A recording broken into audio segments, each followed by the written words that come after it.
Kondisi sektor keuangan yang lemah menjadi salah satu faktor pertumbuhan ekonomi Indonesia sulit untuk berlari kencang.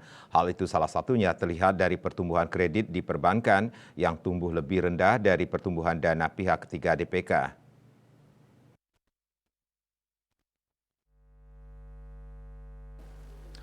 Pengamat ekonomi Faisal Basri mengatakan sampai triwulan 1 2023, pertumbuhan ekonomi tidak beranjak dari 5%. Ekonomi mengalami perlambatan terus. Meski demikian, pertumbuhan 5% tidak buruk karena pertumbuhan ekonomi dunia 3%-an, namun pertumbuhan 5% tidak cukup untuk mengatasi masalah kemiskinan, pengangguran. Jadi, jangan puas dengan 5%, tapi tidak ada lagi yang bisa dilakukan tahun ini. Ujung tombak pertumbuhan ekonomi adalah investasi, namun pertumbuhan investasi melambat terus walaupun di era Jokowi ada Menteri Investasi, ditambah adanya Omnibus Law.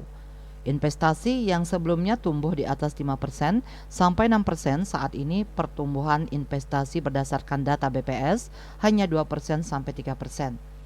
Selain itu, dari 15 jenis industri lapangan usaha, 7 diantaranya mengalami kontraksi pada triwulan 1 2023. Kontribusi industri itu pun turun ke level terendah sepanjang sejarah, yaitu 18,3%. Kondisi-kondisi itu menurutnya terjadi karena sektor keuangan lemah. Menurutnya, Indonesia tidak bisa melompat mencapai pertumbuhan tinggi jika kondisi sektor keuangannya lemah.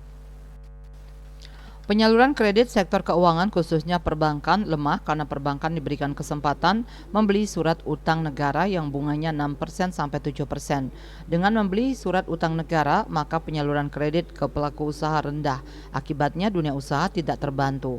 Padahal dunia usaha pasca pandemi COVID-19 memerlukan dukungan perbankan untuk pulih lebih cepat, namun hal itu tidak dilakukan perbankan. Sedangkan BPR tidak membeli surat utang negara namun justru menyalurkan kredit ke pelaku usaha.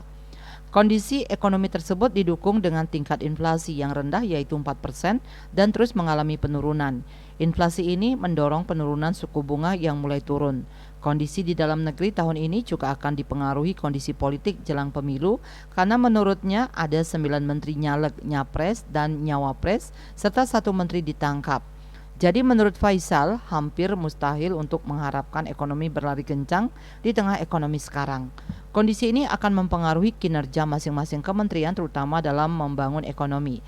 Sementara kondisi eksternal ekonomi Indonesia mengalami instabilitas akibat dari nilai tukar rupiah terhadap dolar. Data terakhir menunjukkan nilai tukar rupiah terhadap dolar mendekati 15.000. Di samping itu, instabilitas nilai tukar rupiah juga dipengaruhi oleh kepemilikan surat utang negara oleh investor asing, sehingga ketika surat utang negara Indonesia dijual, maka nilai tukar rupiah semakin instabil. Untuk itu, Jokowi mengajak negara-negara di ASEAN untuk mengurangi ketergantungan terhadap dolar Amerika dengan menggunakan mata uang negara yang ada di ASEAN. Bali Post melaporkan.